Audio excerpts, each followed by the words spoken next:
This IM could be crazy good or crazy bad. Well, hello and welcome to Aftersound Review, and this is my review for the KZ PR2. This is the latest planar IM from KZ. It's actually in collaboration also with Hawaii Bad Boy, or you might know with the Bad Guy Good Audio Reviews, and it costs only around $50.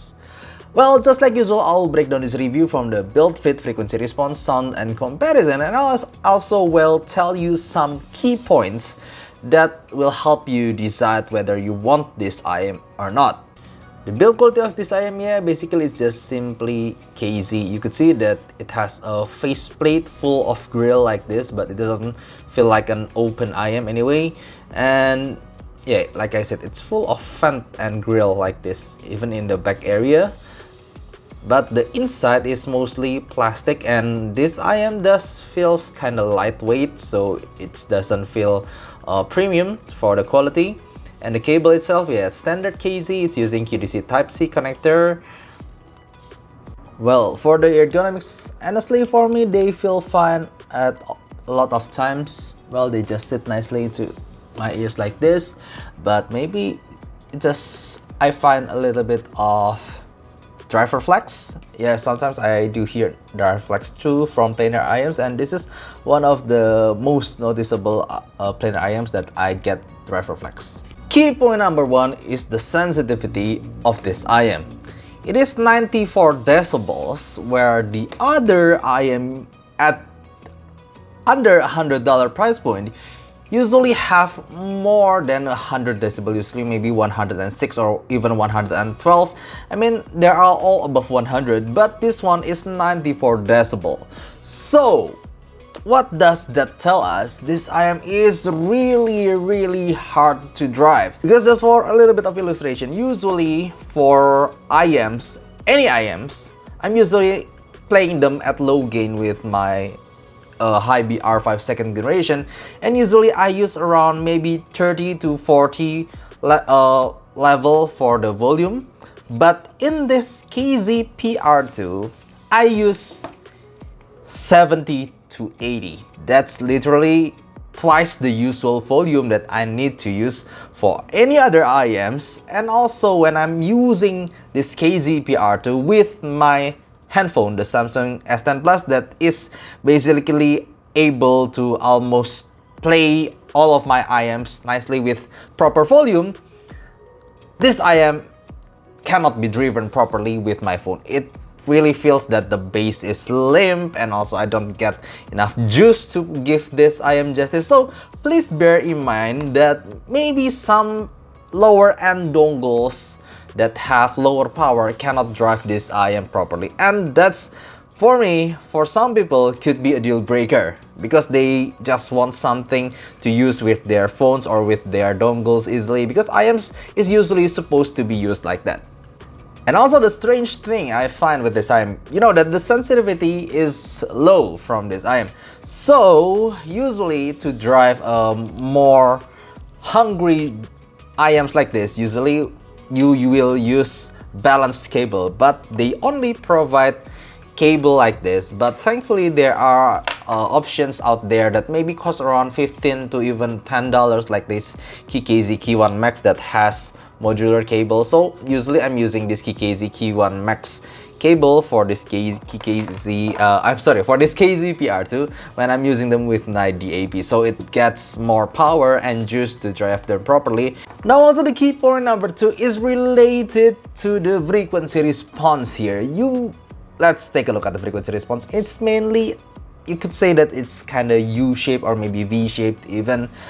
Frequency response with emphasis mostly on the bass area, and then there's upper mid-range that actually has nice balance. I would say the ear gain is just nice, but after that the upper treble is just crazy. That's just a lot of airiness to it. Well, that has problem with that amount of upper treble. You will need a proper isolation with this IM, at least to tame down some of that upper treble zing that is very prominent in a lot of songs. And this star tips you can see there are some, I don't know, slicing like this, or I don't know why they do that, but that slicing and the size of this KZ star tips, that is their default stock tips, doesn't really give me a full or nice silt. So using their stock tips is very, I would say, there's a lot of upper treble craziness out there that usually bugs me or annoys me, because it's emphasizing zings up there. You hear cymbals more like there's a lot of, you know, some kind of sizzling up there. So yeah, I'm suggesting you to change their stock tips, maybe with some other better material quality like the Acoustic 8008 here or the Vinyl Audio Type E. It does tame down some of the crazy upper treble presence with proper seal. And also, yeah, just give them enough juice to power them, because if you don't give them enough juice, they will sound simply thin and lacking bass impact, that also makes them sound even more thin. So yeah, I hope you get the point here. This IM is actually really good, but in order for me to really enjoying it, I need to change the ear tips, I need to change the cable, and using balance to my favorite audio player here, I cannot enjoy them using my phones or simply lower end dongles. So please bear that in mind, that this IM has a lot of requirement to be enjoyed. And yeah, that's the deal breaker I'm talking about here. I need to change the cable, I need to change the ear tips. Usually, I'm more of a stock tips and stock cable kind of guy, but this one needs proper treatment. Now let's talk about this IM when it is properly driven using all of that thingies. Starting from the bass area, well, I just can say that this is a very capable kind of bass. Because it goes deep, you can feel the bass punch that goes really down there, and it's also really well controlled and fast. So yeah, using any kind of songs, even EDMs, even rock, even pop, I will say that this IM has a really satisfying bass. You can feel the punch, but yeah, maybe if you are a dynamic driver lover, you don't really hear a lot of rumbling here when you hear orchestral music, but other than that, it is a really great bass. Well, now here we're talking about the mid-range, which I say it is really colored by that extra upper air treble. Because of that much air treble happening up there in the higher frequencies, you hear the vocal, either it's piano or guitars, you will hear extra breath there. You will hear more air there. So yeah, it somehow gives a kind of lightness to the vocal and also lightness to the notes for guitars and piano, but it also somehow gives a sense of clarity better at the same time. But I would say that it doesn't really sound natural, to be exact. But do I enjoy it? Actually, kinda. Because I feel at this price point, there's a lot of airiness and also breath that you can hear when the vocal is singing. And also from that guitar picks and also piano, well, that's a lot of things happening in the mid-range area that is caught by the treble, but it is simply great in terms of resolution and details, but it's not really natural. Male vocals or female vocals both sound kind of breathy, so extra ha there. If there's something like that in the music, you will hear that better on this IM. But nevertheless, for me, hearing male or female vocals actually sounds good, but with that extra lightness on them. I would say that vocals like Josh Groban, that needs a lot of depth and heaviness in his vocal, sounds kind of lightweight in this IM. And after that, the treble itself, yeah, it's really focusing on the upper treble there. So what happens if the upper treble is much more emphasized more than its lower or mid treble area? Well, the thing that happens is when you hear cymbals, it will give you more of that after the initial crash, not the crash itself. The crash itself is fine actually. When you hear the crash, it's just, but after that, this is somehow more prominent on this IM.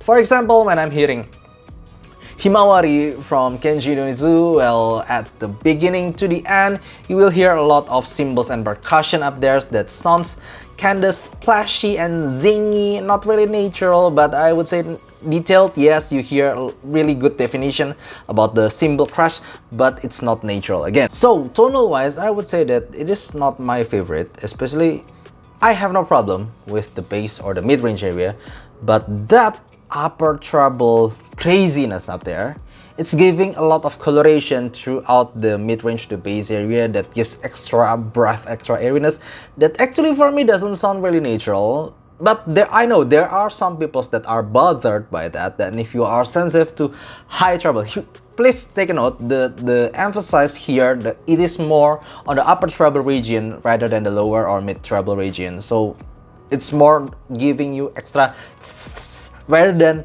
giving you extra crash on the cymbal. So it's different. It gives this kind of unnatural and lightweight feeling to it.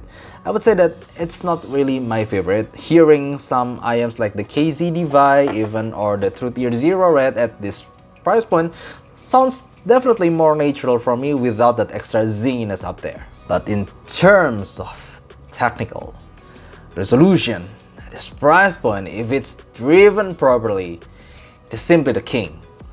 Even, well, heck, even if you compare them with the Dioko at a $100 price point or even more than $100 price point IMs, I would say that this can beat a lot of them. It is just crazy detailed. The notes are really well defined. You hear lots of details coming from this IM with a great frequency range. You hear the bass coming from the really low bass to the really high frequency up there. You will hear a lot of frequency with good speed also. So yeah, in terms of resolution, details, and note definition, it is really clear that this IM is simply the winner at this price point. Now, how do they compare? Well, first of all, I'd like to compare them with this Truth Ear Zero Red that I have just received. They are both cost around $50 and they both are amazing for me. But the KZPR2 in terms of technical just blows this Truth Ear Zero Red out of the water clearly. This KZPR2 is just the winner. The notes are clearly better defined here, better details, better frequency range, and yeah, simply it sounds more expensive in terms of technical performance. But in terms of naturalness, I couldn't help but finding, even though if you have like this KZPR2 and you are okay with all of that weaknesses that happen with this KZPR2, and then you hear the Truth Ear Zero Red, the Truth Ear Zero Red, even though it's not bad in terms of technical, will feel kind of blurred. It's not as focused. The notes are more soft in attack, and it doesn't have the impact of this KZPR2 in terms of mid-range and treble impact. But it just sounds much more natural and somehow for me more true to the real life listening session using this Truth Ear Zero Red. And also the Truth Ear Zero Red also giving me better bass rumble down there. So when I'm hearing orchestral music, it somehow feels more majestic and more immersive, with a little bit of also bigger soundstage in the Truth Ear Zero Red. So simply said, Truth Ear Zero Red is the more, I would say it is more immersive sounding in terms of soundtage and also the bass rumble. Also, it sounds more natural compared to the KZPR2. But in terms of resolution, details, and frequency range, and nitpicking every note here, it's just clearly more defined here. It's just almost like hearing 4K compared to the HD resolution. Maybe it's just the resolution on this IM is just crazy for the price point. But if I have to choose one, if I have to choose only one, honestly, I would pick this Truth Ear Zero Red better. Not because it is clearly better than the PR2, it is simply more natural for me. Sometimes the zinginess up there with the KZPR2 is just too tiring for my ears. It's just too intense up there. But if you're okay with that, if you like that zinginess, that extra treble, this IM is just simply the clear winner here. Now, another crazy thing about this KZ PR2, I have compared them with the Dioko. For me, Dioko is a nicely tuned planar IM for $100. But the thing is, I find that both of them are technically par, so they are both on the same level in terms of technical, but I definitely enjoy this KZ PR2 better. It simply has more mid-bass mid to them, it gives better punch. Also, the mid-range is more full sounding with this KZ PR2, while the Dioko is more recessed. So that's definitely an accomplishment, because this IM literally has the half price of the Dioko with better tonality and same level of technicality. Now the big question here, does this IM beat a good planar IMs that cost around $200 or $300, like the Tangzu Zetian Wuheide or simply the Shure S12? Well, thankfully, it is not. When I'm switching this IM to the S12 or the S12 Pro or the Tangzu Heyday or the Timeless, well, simply said, those IMs that I've mentioned, the other planars, simply has better quality in terms of imaging, positioning, and better defined note to them with better weight also, without that extra zinginess up there. So I would say, yeah, this IM is amazing, it's great, but in terms of planar versus planar, it cannot beat those older brothers that cost around 200 or 300 hard price point. But some people maybe even like this better because, yeah, simply tonality. But in terms of technical, I would say those are still better. So in the end, what can I say about this IM? This IM is amazing. If you're looking for technical, if you're looking for resolution, if you are able to give the requirements that this IM needed, well, this is simply the king, and it's definitely way above other competitors at this price point. But again, this IM is really needy for me. I gotta change the cable, I gotta change the ear tips, I gotta use my best DAP here. So that's all I could say about this IM. Very needy, but if you're okay with all of that, well, this IM maybe cannot be beaten for that specific technicalities. So this is my final score for its tonality and also its technical. Is it good? Can I recommend? Yes, if you're okay with all of the weakness and this plus point from this IM. But for $50 plus point, for me, you gotta try them.